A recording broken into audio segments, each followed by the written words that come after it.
Erin Caldwell sat in the damp darkness of a concrete cell, her hands trembling as she stared at the heavy industrial stapler she'd used to drive a steel slug into her manager's palm. Outside, the sirens of Youngstown wailed, but they weren't coming to save her. She looked up at the local sheriff, the man who had carried her husband's casket, and watched as he calmly tossed her only evidence into a burning oil drum. As the shadow ledger curled into black ash, he leaned against the bars and whispered, "Some truths are too expensive for this town to afford, Erin."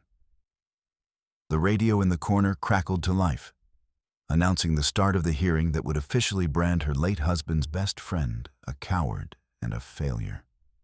Erin's ribs throbbed where the corporate consultants had kicked her, but her eyes weren't on her bruises. They were on the small, jagged piece of metal she had palmed from the maintenance shed. A shim that shouldn't exist, belonging to a machine that was never supposed to fail. She had 40 minutes to escape a locked cell, bypass a wall of armed men, and prove that the explosion wasn't an accident, but a cold-blooded execution. The factory whistle blew, sounding less like a shift change and more like a gallows drop. The press shuddered again, its metal bones groaning under the strain. Erin wiped the sweat from her brow with the back of her wrist, leaving a greasy smear across her cheek. The bypass valve trembled in her grip, the wrench slipping against the damp metal. She braced her boot against the machine's frame and leaned in, teeth gritted until the valve clicked shut with a final, protesting thunk. The factory exhaled around her, a wet metallic breath of steam and rubber. Somewhere above, a pipe hissed like a wounded animal. Erin didn't need to check the gauges to know the pressure was still climbing. She could hear it in the way the floor vibrated beneath her boots, in the way the air thickened with the scent of overheated oil. The vulcanization press, a towering beast of 1950s iron, seemed possessed by a violent, rhythmic fever. Every vibration rattled Erin's teeth, a warning that the internal seals were screaming toward a breaking point. She adjusted her grip on the heavy pipe wrench, the cold steel biting into her calloused palms. This wasn't just a routine malfunction. It was a mechanical rebellion. The manual bypass valve, slick with condensation, fought her every inch of the way. She threw her entire weight into the turn, muscles in her shoulders bunching and burning. With a sharp, metallic crack that echoed through the cavernous hall, the valve finally seated. The violent shaking subsided into a low, ominous thrum, but the victory felt temporary. The pressure imbalance wasn't gone, it was just redirected, a ticking clock hidden behind layers of rusted casing. She stepped back, chest heaving, and pulled a high-intensity flashlight from her belt. The beam cut through the swirling yellow fog of the plant, illuminating the main steam lines that ran like exposed veins along the ceiling. Erin moved with a practiced, weary precision, her boots splashing through puddles of oily coolant. The air here was a thick soup of sulfur and desperation, a climate that rotted leather and lungs alike. She squinted through the gloom, tracking the line until the light caught a glint of moisture where there should be none. There, near a rusted weld, a hairline fracture wept a thin, shimmering veil of high-pressure steam. She reached up, marking the spot with a jagged X of red grease pencil. Then she found another. And another. The structural integrity of the wing was a fantasy, a house of cards held together by habit and luck. These flaws weren't just maintenance issues. They were the handwriting of an impending catastrophe. Every hiss of escaping gas sounded like a countdown, a secret the pipes were trying to scream to anyone who would listen. Erin wiped her hands on her thighs, the dark streaks on her denim a map of the night's labor. She didn't head for the break room. Instead, she marched toward the loading dock, her jaw set in a thin, unyielding line. The floor here was slick with a treacherous mix of hydraulic fluid and rainwater, reflecting the flickering overhead fluorescence like a dark mirror. Miller was there, standing near a stack of finished tires, his charcoal suit a jarring contrast to the grimy industrial backdrop. He was checking his watch, the silver face catching the light. Erin didn't slow down. She reached into her tool belt, pulled out the damp, oil-stained inspection logs, and shoved them directly into his chest. The paper crinkled under the force of the gesture. She didn't wait for him to ask.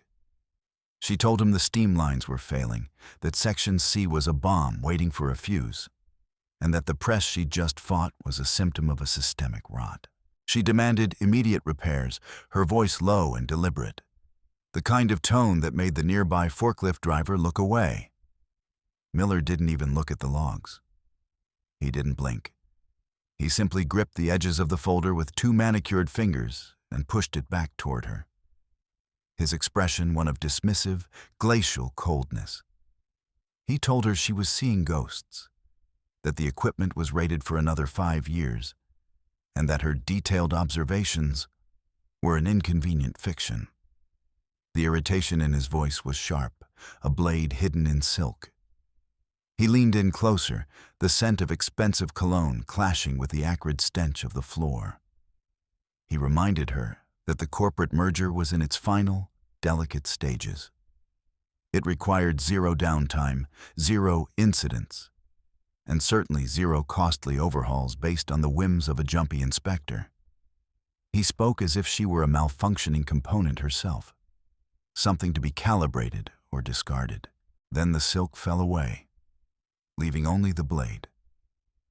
Miller's pale blue eyes locked onto hers, unblinking. He told her that if she didn't find a way to make those red marks disappear, her future at Titan Tire, and the pension she'd been counting on to keep her head above water, would vanish into the same fog she was so worried about. He ordered her to incinerate the logs, to treat them like the trash he clearly considered them to be. The merger was the only thing that mattered.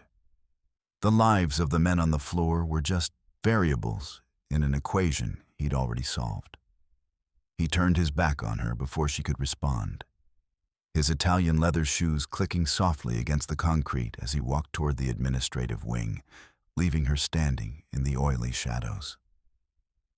Erin watched him go, her thumb tapping a quick, rhythmic beat against her forefinger. A countdown. She didn't head for the incinerator.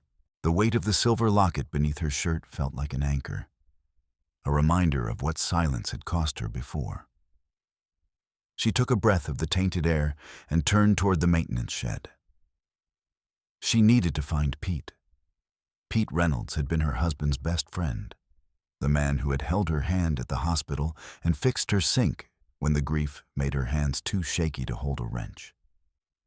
He was on the graveyard shift, likely buried deep in a repair job in the sublevels. She had to warn him about the pressure spikes, about the way the press had screamed.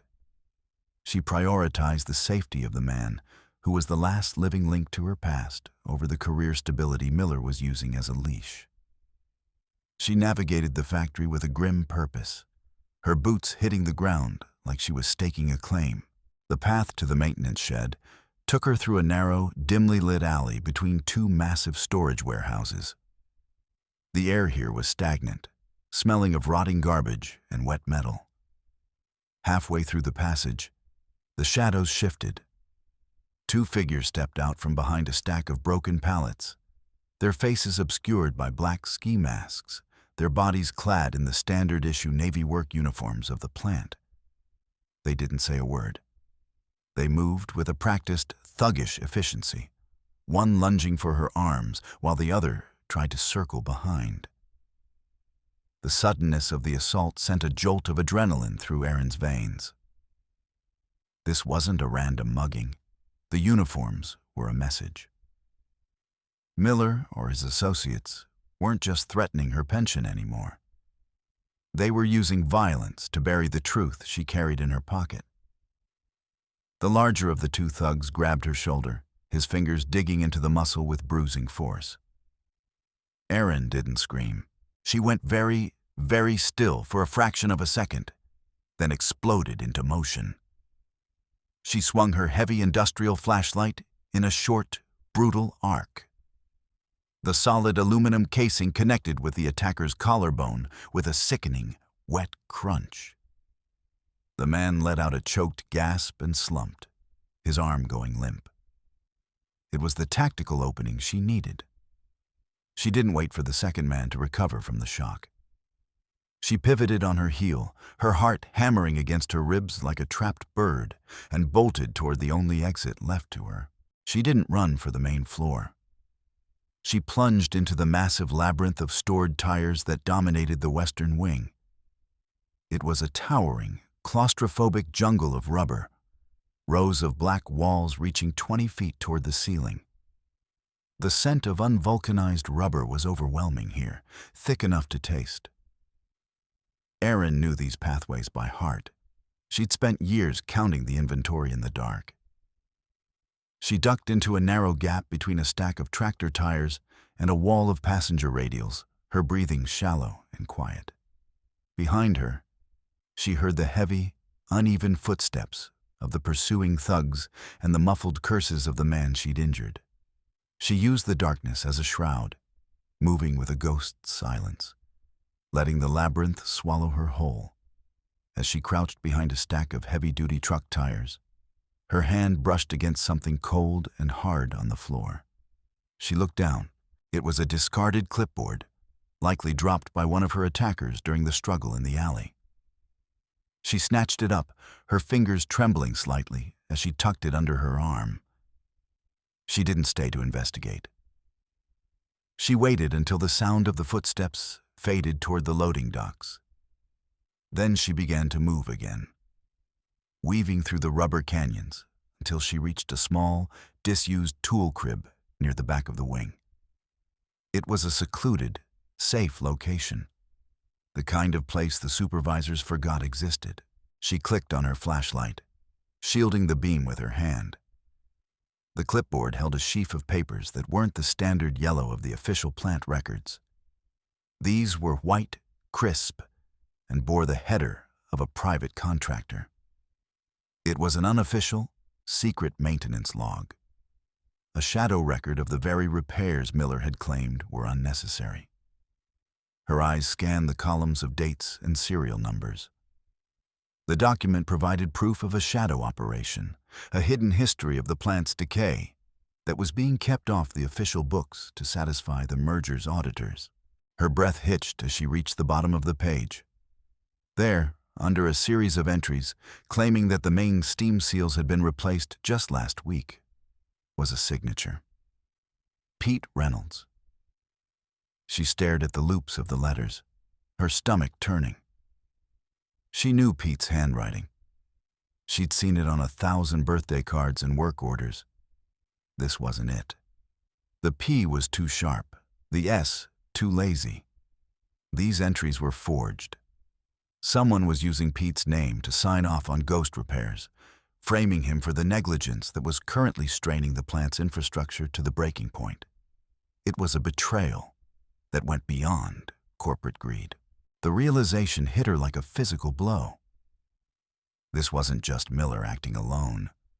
To forge these logs, to have them accepted and filed, required cooperation from the inside. The union office, the very organization meant to stand as a bulwark against this kind of exploitation, was in on it. They were helping Miller falsify the safety records, selling out their own members for a piece of the merger's payout. Erin leaned her head against the cold metal wall of the tool crib, the silence of the warehouse pressing in on her. She was isolated. She couldn't go to her supervisor, she couldn't go to the union, and she certainly couldn't go to the police in a town where Titan Tire paid the property taxes on the station. She was alone in the dark, holding a piece of paper that had become a death warrant. The transition from the cold silence of the tool crib to the sterile, humming vacuum of the hospital was a blur of adrenaline and dread. Erin stood behind the glass of the intensive care unit, Her reflection, a ghost superimposed over the broken form of Pete Reynolds. He was hooked to a ventilator that hissed with a rhythmic, mechanical indifference, a sound that mimicked the very machines that had tried to kill him. A doctor, his face a map of exhaustion, stood beside her. He spoke in low, clinical tones about high-pressure steam, third-degree chemical burns, and a critical coma. The accident had happened less than an hour after Erin had been chased through the tires. A blowout in Section C, exactly where she'd marked the fractures. The guilt was a physical weight in her chest, a cold stone that made every breath an effort. She should have screamed louder. She should have found him sooner. Her hands, still stained with the grease of the factory, gripped the edge of the metal railing. The stakes had shifted from a pension to a life. The doctor mentioned, almost as an afterthought, that the State Labor Board had moved the safety hearing up. 48 hours. The news felt like another ambush. The corporate lawyers were moving fast, clearing the deck before Pete could ever wake up to defend himself. If she didn't find concrete evidence of the forgery, if she didn't prove the repairs were a lie, the board would officially bury Pete under a verdict of operator error. She was running out of time, and the world was shrinking around her. She drove home in a daze, the steering wheel slick under her palms. The neighborhood was quiet, the kind of stillness that felt like a held breath. As she pulled into her driveway, the car lurched and settled at a sickening angle. She stepped out, her boots crunching on something brittle. All 4 of her tires had been slashed, the rubber gaping like open wounds. She looked toward her front door. Pinned to the wood with a heavy industrial staple was a dead rat. Its glassy eyes stared at nothing, and draped around its neck was a gleaming Titan Tire corporate security badge. The message wasn't subtle. Miller's reach didn't stop at the factory gates. He was in her sanctuary, marking her door like a plague. She looked toward the house next door, hoping for a familiar face, a sign of support. She saw Mrs. Gable, a woman who had brought Erin's soup after the funeral, standing at her window. As soon as their eyes met, Mrs. Gable's expression went flat, and she reached out to pull the blinds shut. One by one, the lights in the neighboring houses went out, or the curtains were drawn. The plant was the sun this town orbited. If Miller declared Erin a pariah, she was a pariah. The economic influence of Titan Tire had turned her friends into strangers and her home into a target. She stood on the cracked concrete of her driveway, completely alone, the dead rat a grim sentinel at her door. She didn't go inside. She couldn't stay where they could find her. She waited for the moon to dip behind the clouds, then she began the long walk back to the plant. She needed the shadow ledger, the real one, the one the clipboard had hinted at. She bypassed the main gate, heading for the old cooling towers where the chain-link fence had a rusted gap hidden by overgrown weeds. She moved like a shadow, her heart a drum in the silence. The plant at night was a different beast, more predatory. The security patrols had tripled, their flashlights cutting through the steam like searchlights in a prison yard. She waited for a guard to pass, then slipped through the gap, her fingers catching on the wire. She didn't head for the production floor. She moved toward the high-risk zone, the area Pete had been working in when the blowout occurred. As she crouched behind a ventilation duct, she noticed something strange. The security cameras, usually scanning the walkways, were all tilted downward, their lenses fixed on the oil-stained floor. And the massive cooling fans, which should have been drawing the heat out of the building, were running in reverse, pushing the air back down into the sublevels. It wasn't an accident. It was a deliberate tactic to keep the toxic gas leaks from triggering the sensors on the roof. They weren't just ignoring the danger. They were engineering a shroud for it. She pushed deeper into the administrative wing, her target the restricted records room. She used a master key she'd borrowed years ago, the lock clicking open with a soft, mocking sound. The room smelled of old paper and ozone. She bypassed the main filing cabinets, searching instead for the anomalies. Behind a sagging shelf of old blueprints, her fingers found a seam in the wood. A hidden compartment. Inside was a single, leather-bound folder containing files on a shell company called Apex Logistics. The bank statements were a revelation. Millions of dollars diverted from the factory's maintenance budget into offshore accounts. It was large-scale embezzlement, a systematic gutting of the plant's safety for the sake of executive bonuses. The door behind her clicked. The sound was small, but in the silence of the records room, it was a gunshot. She spun around to find a man standing there, silhouetted against the dim light of the hallway. He wasn't a guard. He was wearing a tailored suit that cost more than Erin made in a year. The corporate security consultant. He didn't rush her. He simply stepped inside and turned the deadbolt, the metallic thud echoing off the walls. He held out a hand, his voice a smooth, practiced purr. He demanded the clipboard and the Apex files. He spoke as if it were a foregone conclusion, as if she were already caught. Erin felt the walls closing in, the air in the small room suddenly too thin to breathe. She backed away, her hand hitting the cold metal of a fire extinguisher mounted on the wall. She didn't hesitate. She ripped the pin out and squeezed the handle. A violent cloud of white chemical foam erupted, catching the consultant directly in the face. He let out a muffled shout, stumbling back as the blinding powder filled the room. It was her only chance. She didn't run for the door. He was blocking the path.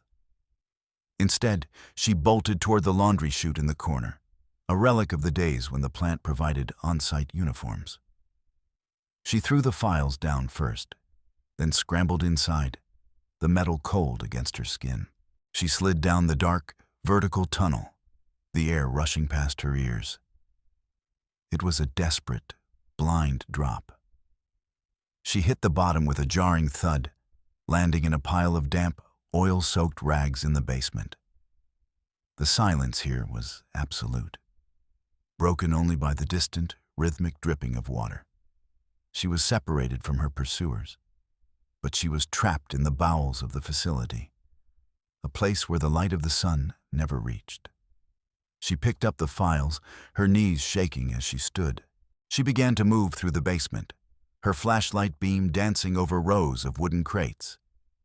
They were marked premium safety equipment, emergency delivery. According to the official logs she'd seen earlier, these had been distributed to the floor months ago. She grabbed a pry bar from a nearby rack and forced one open. The lid splintered, revealing not respirators or high-pressure seals, but heavy, rusted iron bars and jagged scrap metal. She opened another. More scrap. The equipment had never been ordered. The money had been laundered, and the workers had been given nothing but a paper trail of lies. Near the back of the crates, she found a crumpled bank transfer receipt that had fallen behind a pallet. She smoothed it out, her eyes widening. The recipient of the diverted funds wasn't Miller. It was Frank, the head of the local union. The partnership wasn't just corporate. It was a total systemic corruption. The man who stood on the podium every month talking about brotherhood was the one who had signed Pete's death warrant for a kickback. The realization was a cold, sharp blade in her gut. There was no one left to trust. The system hadn't just failed, it had been dismantled from the inside out. The basement air was thick with the smell of old grease and betrayal. Erin clutched the bank transfer receipt, her knuckles white. She needed to get out, to reach the hearing. But the only way up was back through the administrative wing. She began to climb the service stairs, her movements slow and deliberate. Halfway up, she saw a light. Miller was waiting for her in a secluded maintenance corridor. his shadow long and jagged against the brick. He didn't look angry. He looked disappointed, like a teacher dealing with a stubborn child. He offered her a golden parachute, a promotion to the Chicago office, a salary that would make her life unrecognizable, and a payout large enough to cover every cent of Pete's medical bills. All she had to do was hand over the files and disappear. He framed it as a mercy. He spoke about the town, about the thousands of jobs that would vanish if the merger fell through. If she pushed this, if she exposed the irregularities, the corporation would simply pull the plug. The plant would close, the shops downtown would board up, and Erin Caldwell would be the woman who killed Youngstown.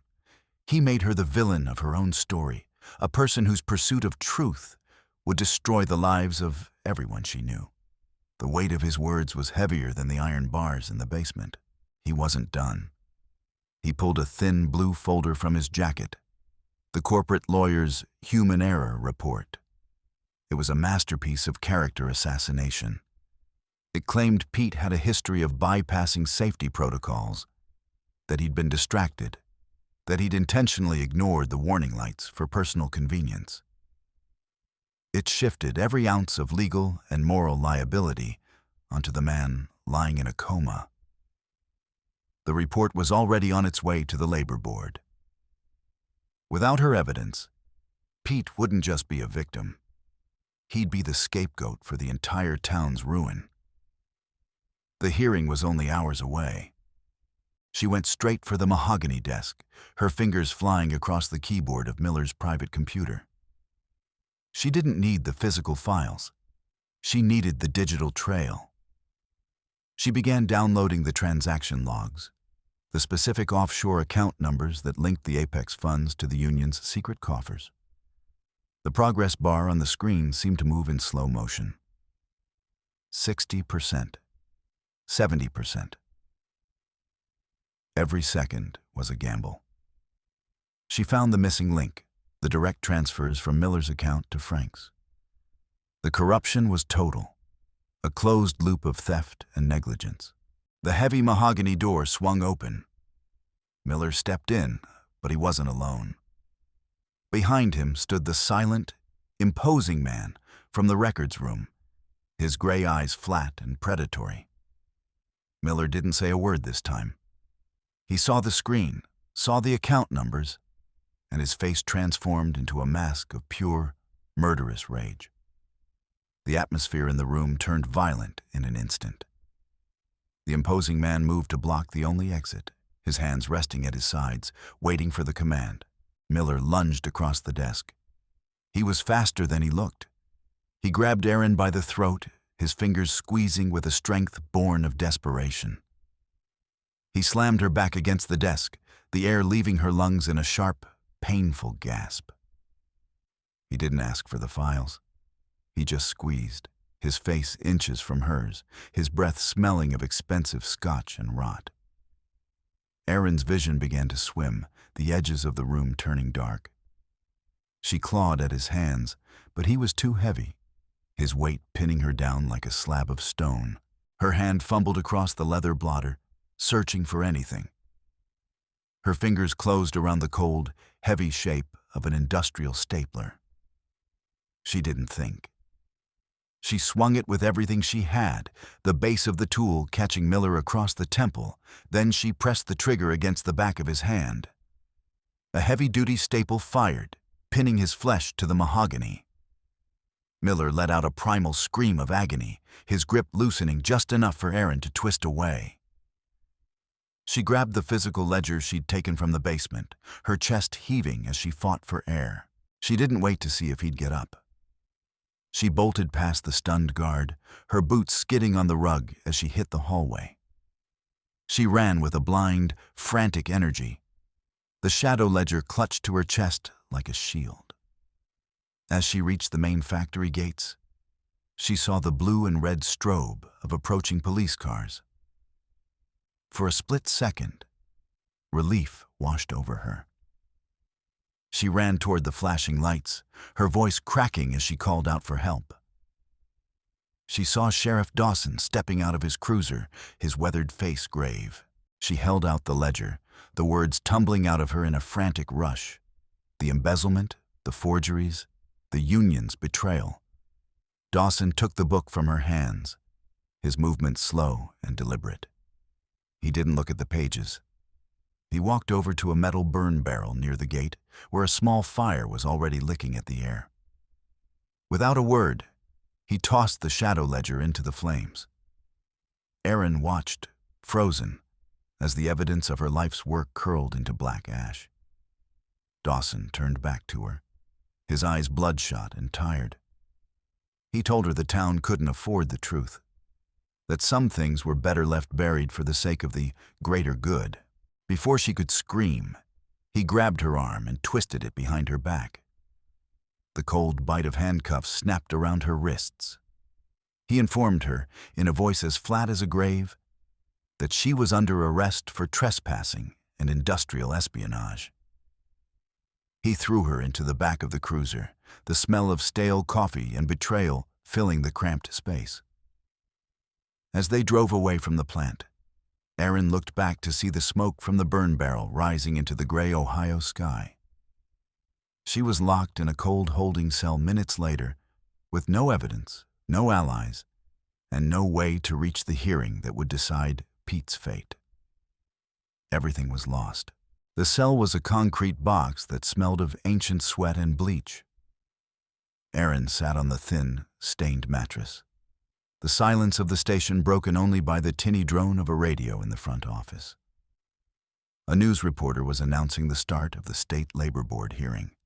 The corporate lawyers were already presenting their opening statements, their voices confident as they began the final assassination of Pete's character. Every word was a nail in a coffin Erin had tried so hard to stay open. She looked at her hands, greasy, bruised, and empty. She had nothing left but the knowledge of the lie. She stood up, her jaw tightening. She wasn't a lawyer, and she wasn't a hero, but she was a damn good mechanic. She sat on the floor and pulled off her left work boot. Hidden inside the lining, near the heel, was a thin metal shim, a tool she'd carried since her first year on the line. She knelt by the heavy steel door, her fingers finding the internal mechanism of the vintage lock. It was old, neglected, just like everything else in this town. She closed her eyes, feeling the tumblers, the mechanical language of the lock speaking to her fingertips. With a soft, musical click, the bolt slid back. She slipped out of the cell, the deputy in the front office too busy laughing at a joke on the radio to notice the shadow moving toward the evidence locker. She didn't look for the ledger. She knew it was Ash. She grabbed her confiscated belt and keys, but her mind was already 3 steps ahead. The ledger had been a distraction, a paper trail that could be burned. The real evidence was still at the plant, buried in the heart of the machine itself. Every modern vulcanization press was equipped with a black box memory chip, a heat-shielded unit that recorded every pressure spike, every manual override, and every command sent from the central server. Miller hadn't thought to destroy it because he didn't think anyone knew it existed. She slipped out the back door of the station, the cold morning air stinging her lungs. She found a rusted bicycle leaning against the brick wall and pedaled with a frantic, bone-deep desperation through the back alleys of Youngstown. She avoided the main roads, her eyes scanning for Dawson's cruiser. The courthouse was across town, and the hearing was already 20 minutes in. She didn't head for the courthouse. She headed back to the one place that had tried to swallow her whole.